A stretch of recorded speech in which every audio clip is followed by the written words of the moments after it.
Buenos días con todos, somos estudiantes de la Universidad Andina del Cusco y el día de hoy les presentamos nuestro trabajo final para el curso de contaminación de suelos que es dictado por el ingeniero Teodoro Huargochipani. Vamos a hablar de las estrategias de descontaminación de los suelos por medio de los residuos agroindustriales.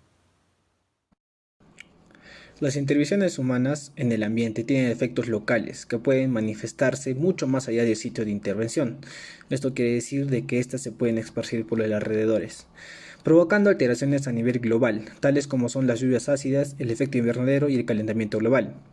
Cualquier situación indeseable que sea requerida la acción del hombre para diagnosticar, manejarlo, corregirlo, representa un problema ambiental. Los distintos componentes del ambiente conforman un complejo sistema de equilibrio, por lo que la alteración o degradación de uno de esos elementos puede traer como efecto la ruptura de la dinámica natural. Principales proveedores de servicios al ecosistema: depósitos de nutrientes y agua para las plantas terrestres, previene las inundaciones, filtra contaminantes, regula la emisión de gases, principalmente cicla y recicla elementos, moléculas esenciales para la vida. A través de su poder de amortiguación o desactivación natural de la contaminación, filtra, almacena, degrada, neutraliza e inmoviliza sustancias orgánicas e inorgánicas tóxicas, impidiendo que alcancen las aguas subterráneas y el aire, o que entren en una cadena alimenticia.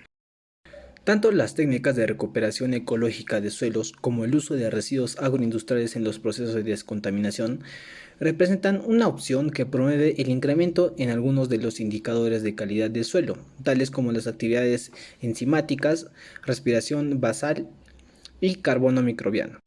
Antes de entrar en el tema principal, yo les voy a hablar acerca de la restauración y rehabilitación ecológica.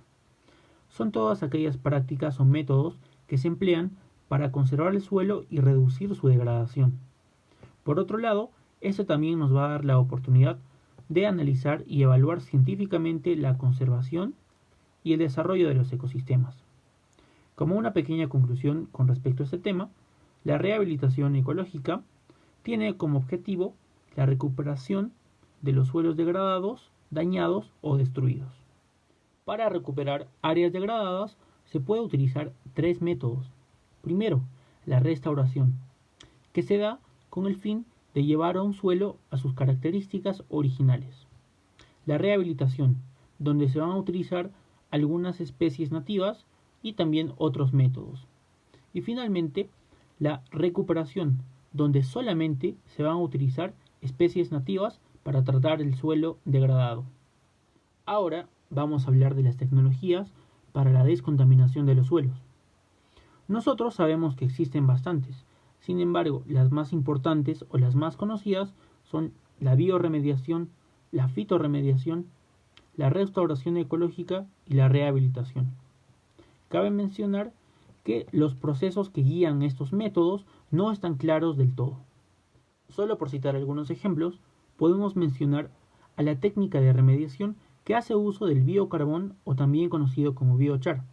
Esta es una técnica in situ que puede actuar sola o conjuntamente con otros métodos, como por ejemplo la bioremediación, la fitorremediación o el compost.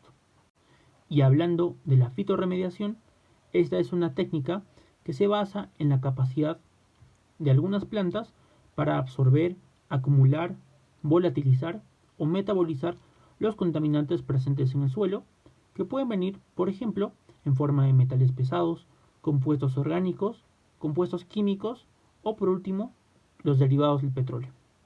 Los residuos agroindustriales y su uso como restauradores del suelo. La industria agroindustrial genera al año toneladas de residuo orgánico, tales como la cáscara de arroz, tuza de maíz, bagazo de sábila, bagazo de caña, entre otros. La recuperación y reutilización de este tipo de residuos constituye una obligación legal en este sector económico a nivel mundial, que necesita desprenderse de ellos sin generar daños al medio ambiente. Los residuos agroindustriales pueden ser de origen animal o vegetal y se pueden dividir en 7 grupos: cereales, raíces y tubérculos, plantas oleaginosas, frutas y verduras, productos cárnicos, pescado y mariscos, productos lácteos. Entre los principales ingredientes que se extraen de estos residuos se presentan en esta tabla. En los orígenes de residuos serían los cereales. El ingrediente de interés sería la albumina, la fibra insolubles, la glucosa, la arabina.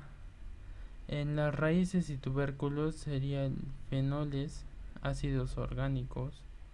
En las plantas oleaginosas sería la albumina, fenoles, pectina. En los pescados sería proteínas, lípidos y quitina. Las aplicaciones que se le han dado a este tipo de residuos se pueden clasificar en 4 grupos.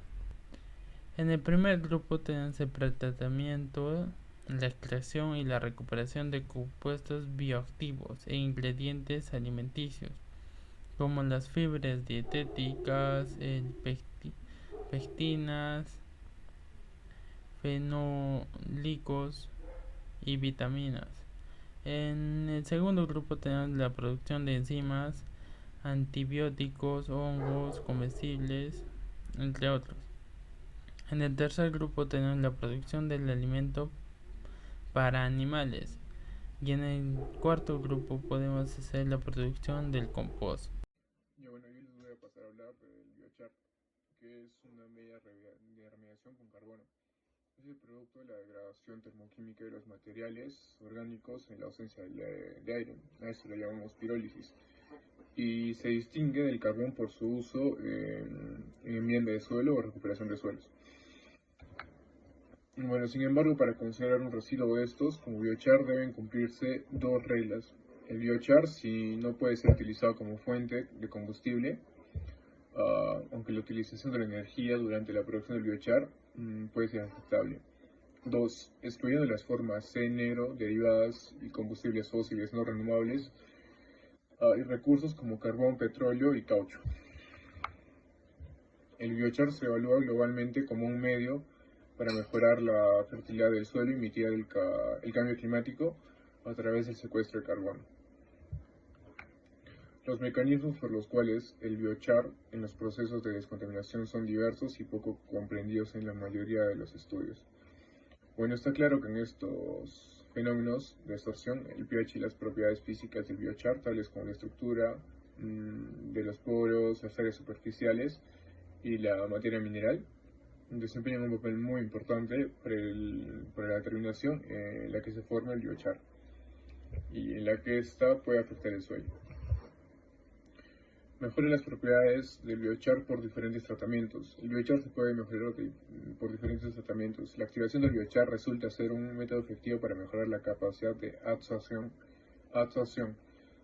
Una técnica de actividad por vapor mejora los efectos de retención de nutrientes y la absorción por las plantas en relación con el biochar.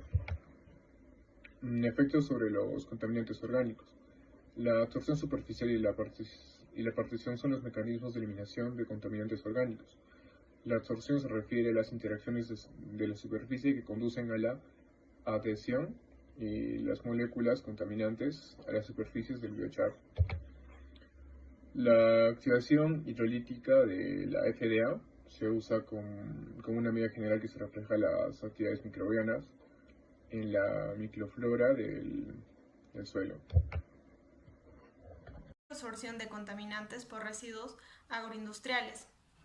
Existen muchos procesos para la remoción de contaminantes, entre ellos la remoción física, la remoción química, físico-química, y dentro de ellos también la biosorción, que es la absorción por material biológico.